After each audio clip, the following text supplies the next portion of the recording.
E quando a gente fala sobre inimigos, né, nós geralmente estamos pensando em alguém que nós odiamos. Eu sei que gostar de todo mundo é algo complicado, né? A gente não gosta de todo mundo, a gente suporta algumas pessoas, né? A gente atura outras pessoas, mas nós somos chamados a amar a todos.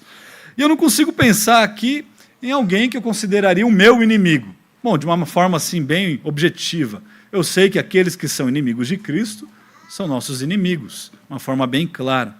Mas Paulo ele usa essa linguagem de uma forma interessante para descrever algumas pessoas que aparentemente eram amigas, mas que no fundo eram inimigos, eram inimigas de Cristo. Eu diria que é fácil, e bem fácil, nós identificarmos as pessoas que amam a Cristo. Agora, separarmos aqueles que de fato amam a Cristo, daqueles que dizem que amam a Cristo, é outra história, é algo bem complicado. E como é que a gente pode identificar essas pessoas que não amam a Cristo, mas dizem que amam a Cristo? E Paulo nos dá aqui algumas dicas. Ele nos diz que estes, que ele chama de inimigos da cruz de Cristo, são aqueles que só se preocupam com o próprio umbigo. São as pessoas que têm orgulho daquilo que fazem, que é vergonhoso. Dá uma olhada no versículo 19 do capítulo 3. Ele fala assim: o destino deles é a perdição. O Deus, em letra minúscula, deles é o ventre. E a glória deles está na sua infâmia, visto que só se preocupam com as coisas terrenas. Estes a quem Paulo alertou diversas vezes, os irmãos aqui pela carta, são pessoas que odeiam a Cristo. Mas note que Paulo ele não fala isso com uma raiva, ele fala isso com uma preocupação sincera. No versículo 18 ele diz: pois muitos andam entre nós, dos quais repetidas vezes eu vos dizia, e agora vos digo, até chorando. Percebe? Ele não está com uma raiva, ele está sentindo ali uma preocupação por esses irmãos. Ele chora, ele diz: esses falsos cristãos são inimigos da cruz de Cristo. E saber que pessoas do nosso meio, que amigos, pessoas com quem nós conversamos, pessoas com quem nós nos divertimos, pessoas que nós amamos, são inimigos da cruz de Cristo, nunca nos traz alegria. Não é algo que traz um sorriso para o nosso rosto, mas é algo que pesa no nosso coração.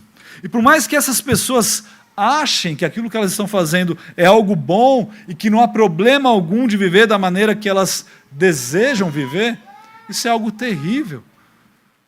E Paulo ele relata isso chorando. Ele fala: o fim deles é a perdição. Eles só se preocupam com o próprio umbigo, irmãos. Eles só se preocupam com coisas terrenas.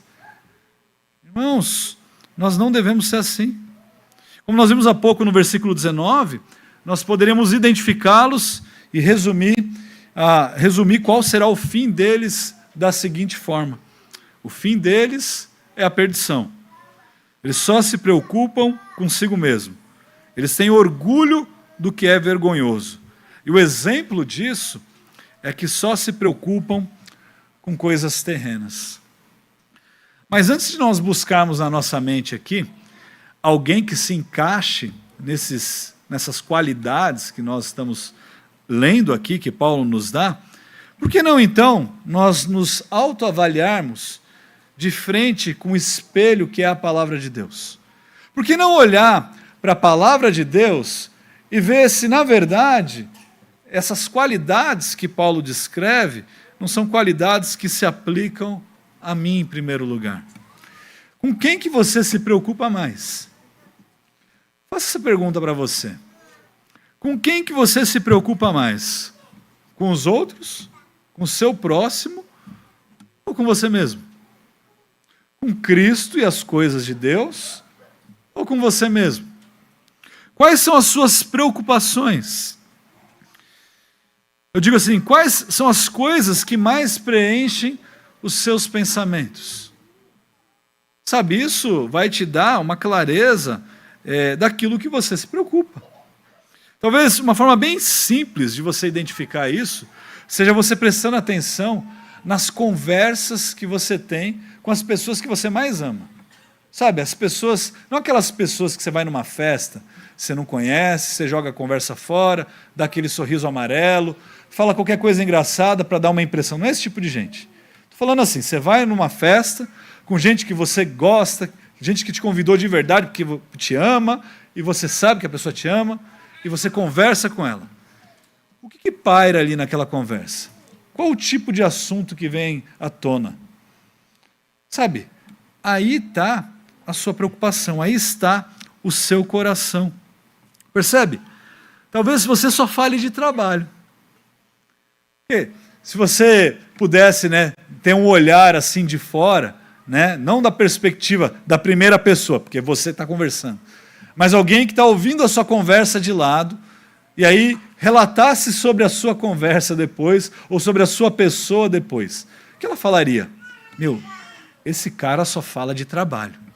Não, essa daí só fala de viagem. Só fala para onde ela quer ir, para onde ela foi, só fala. Esse daí, não vou falar de entretenimento não, tá? Esse daí só fala dos filhos. Só sabe reclamar da vida. Percebe? Se você pudesse examinar a si mesmo e ver aquilo que você mais trata, mais fala, está aí a evidência daquilo que você se preocupa. O sinal vermelho de que algo está errado com as pessoas, ele aparece quando fica evidente que eles só se preocupam com as coisas terrenas. E você? Você se preocupa com o quê? O que tem preenchido os seus pensamentos? Por outro lado, aqueles que imitam a Paulo e aqueles que seguem o exemplo de Timóteo e de Epafrodito, aqueles que buscam a semelhança de Cristo, esses são diferentes. Esses vivem com os pensamentos nos céus.